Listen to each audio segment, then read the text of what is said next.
All right, ladies and gentlemen, welcome back to the channel. Tonight, we're going to be talking about the Denver Broncos, a very, very unfortunate loss to the Las Vegas Raiders at home, week 1, 17-16. That game seriously was the definition of shooting yourself in the foot. The Broncos beat themselves. Simply put, the Broncos beat themselves. There wasn't too much pop. There wasn't too much zip. Russ looked fine. I liked the concepts of Sean Payton that I saw.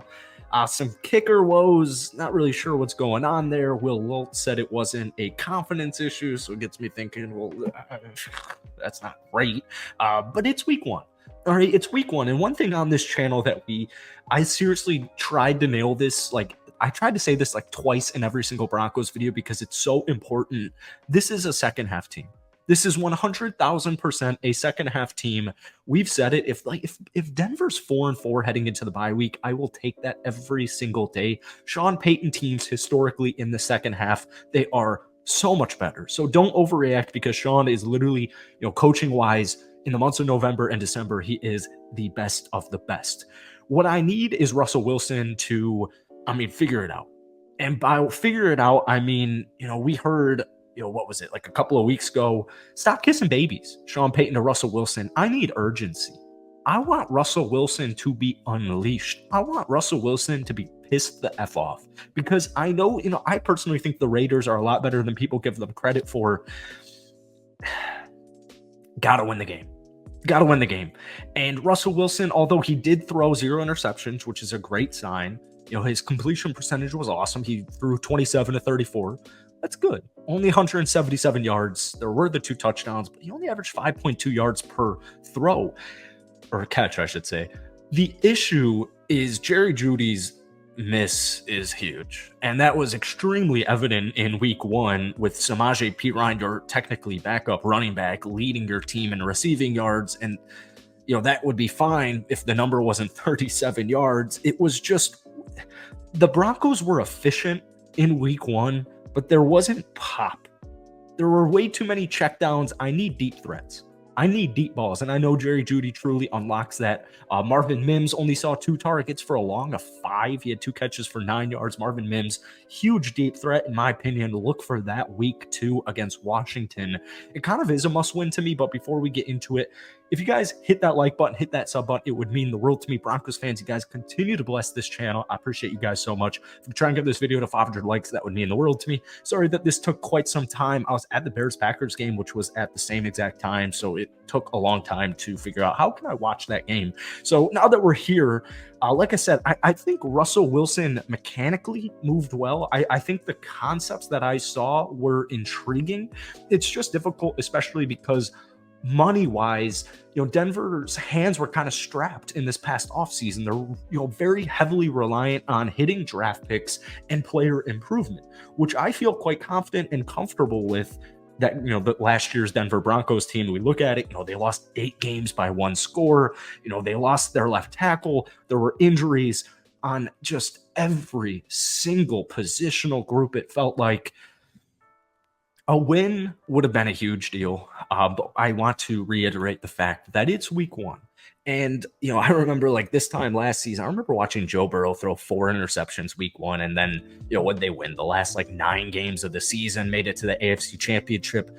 So don't overreact, right? We don't want to overreact, but game 2 was big. I need points on the board. It doesn't have to be pretty. It doesn't have to be sexy. I would love it if it were.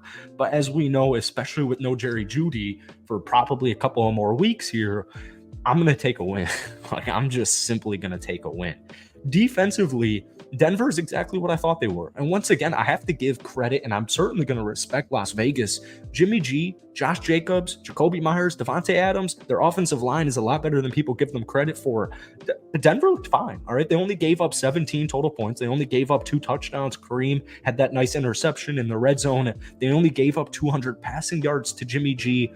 The run game, Josh Jacobs was the league leading rusher last season. The dude had nothing. The Raiders running room had nothing. 29 carries for 61 yards. That's a 2.1 yards per carry average. Oof.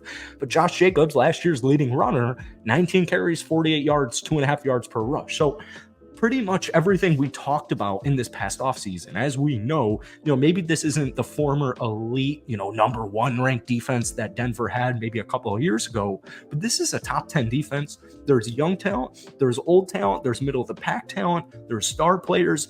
Defensively, they're covered. All right. I have zero concerns with the defense, and week one definitely showed me that. Another thing I want to say about week one is historically, week one is just super slow. Outside of Dallas, outside of Green Bay in the second half, outside of San Francisco, I would peg only those three teams as having successful week one offenses. Things take time. And by the way, speaking of things taking time, one thing that a lot of people had eyes on was the offensive line. The offensive line looked perfectly fine to me. They were perfectly fine, in my opinion. It's only going to get better. All right. It seriously is only going to get better, especially with Sean Payton at the helm. Once again, second half.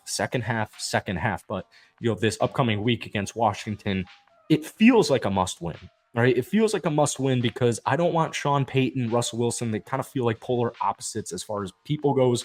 Winning takes care of everything, especially 2 games at home, in games I would imagine favored in, you certainly don't want to lose it. So I know it is only week 2, but I want to reiterate the point that this loss will be pretty much overlooked with a week 2 win. If Denver's offense looks good, like if Denver won against Washington this upcoming Sunday, say 30-17, all the panic is gone, right? All the panic is gone, and we can get back to organized and be like, all right, we know what Denver is right now. We know that they're only going to get better, and it's going to take a little bit of time, as we know, but at least they're able to go out here and get some wins. But yes, week 1 offenses, they're going to start slow. I know Russell Wilson and a lot of these starters played a lot in the preseason, but once again, this was supposed to be a quick fix in the sense of Sean Payton is the perfect fit to kind of unlock and get as much as you can from Russell Wilson, because he's still technically in his prime, I guess you could say. I feel fine, okay? I know a lot of Broncos fans were upset with that loss. I would be too, especially, what was it? In the middle of the fourth quarter, the Broncos had a perfect opportunity to drive down the field, and it was a 3-and-out. But the special teams just has to be better. I mean, just to put it bluntly, Will Lutz knows it. We all know it. I'm not pinning the loss on the kicker because that's not where you should be. He did miss, what was it, like a 54-yard long kick. The extra point is just, it can't happen. You cannot be missing extra points. It just doesn't work. It's going to make the Broncos' job, it's going to make Sean Payton's job, Russell Wilson's job a lot more harder, a lot more difficult. I know it's obvious, but we need Will to bounce back. And the good news is he said confidence isn't the issue. Will wasn't the best kicker with New Orleans last season. But once again, he's still, he's not old. He's still a quality kicker. We're going to brush this one off, and we're going to head into week 2, and the Broncos are going to get this victory. All right. And then everything will be okay. All right. So hit that like button, hit that sub button. I can't imagine, the grades from the comments are going to be all that great for week 1. So let me know what you're thinking about week 2. Let me hear what you're feeling about this game for Washington. Thank you guys for watching. Have a great night.